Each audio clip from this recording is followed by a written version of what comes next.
मैं 20 सेकंड लेता हूं। हाँ। देखिए, जो समझने की बात होती है वो ये है कि जब भी इकोनॉमी ग्रो करती है, स्पेशली जब हमारी जीडीपी ग्रो करती है, हमारी सरकार के पास आज अधिक धन है, जो उसी के अनुपात में हमेशा क्रेडिट लिया जाता है। अगर जीडीपी में और हमारी सरकार के पास पैसा नहीं होगा तो निश्चित रूप से क्रेडिट भी कम होगा। पर कोई हाउस होल्ड हो या कोई सरकार हो, अगर आपको दर्शकों को भी समझाना हो तो हम सरकार को भी या देश को भी एक हाउस होल्ड की यूनिट पे समझ सकते हैं, और हाउस होल्ड की यूनिट पे भी जितनी कमाई एक परिवार की होती है वो उसके अनुपात में कर्ज लेता है, ताकि कर्ज लेना गलत बात नहीं है, क्रेडिट लेना गलत बात नहीं है। इसीलिए उनको समझाने के लिए मैं बता रहा हूं कि 10 लाख करोड़ का कैपिटल एक्सपेंडिचर है। कर्ज लेना कोई गलत बात नहीं है। मैं कमेंट ले रहा हूं। सिद्धार्थ देखिए, अलग अलग राज्य सरकारें आती हैं, सुन लीजिए मेरी बात, और मैं दर्शकों का फैक्ट बताना चाहता हूं। 10 लाख थोड़ा एक मिनट संजय जी, एक मिनट, मैं दर्शकों को कुछ बताना चाहता हूं, और ये इसलिए बताना चाहता हूं क्योंकि अगर सरकारें आती हैं तो अंतरिम बजट आपने सुना होगा, जो दर्शक इस समय हमें सुन रहे हैं, थोड़ा सा बजट निकाल लेते हैं, थोड़ा और बजट निकाल लेते हैं, लेकिन यही बजट फिर कर्ज में तब्दील हो जाता है। अनुराग जी, कैसे चलती है व्यवस्था? इसके बाद दुष्यंत जी कुछ कहना चाह रहे थे, तुरंत आ रहा हूं सर।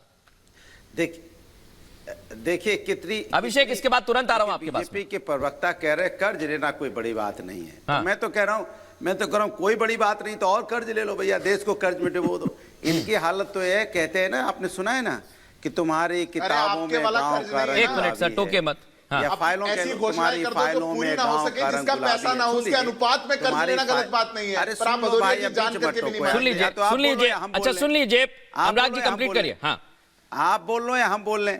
तो मेरी बात को सही समझिए, तुम्हारी गलत मत समझिए। फाइलों में गांव का रंग गुलाबी है, या तो आंकड़े झूठे हैं या दावे किताबी है। तो ये झूठ सच के दावे, कभी आप गरीब घर में गए हो, कभी गांव में गए हो, किसी गरीब के घर में देखा है कि किस तरह से गरीब परेशान है? किसान की रुपए से घट के पर डे 27 रुपए हो गई है। कभी आपने जानने की कोशिश की है? आप कह रहे हो संपन्न हो रहा है, किसान को एमएसपी नहीं मिल रही है, उसकी लागत का दाम नहीं मिल रहा है उसको। कभी गांव जाओ, देखो तो सही, एक वक्त का खाना बड़ी मुश्किल मैं यही तो कहना चाहता हूं आज समेट पा रहे हैं। बच्चा आज भी रोज बेरोजगार है। अनुराग जी, मैं यही पूछना चाहता हूं आज, दुष्यंत जी को भी चर्चा में ले आता हूं, क्योंकि आपने कहा कि क्या ये आंकड़े किताबी हैं। अब किताबी आंकड़े जमीन पर क्या वाकई?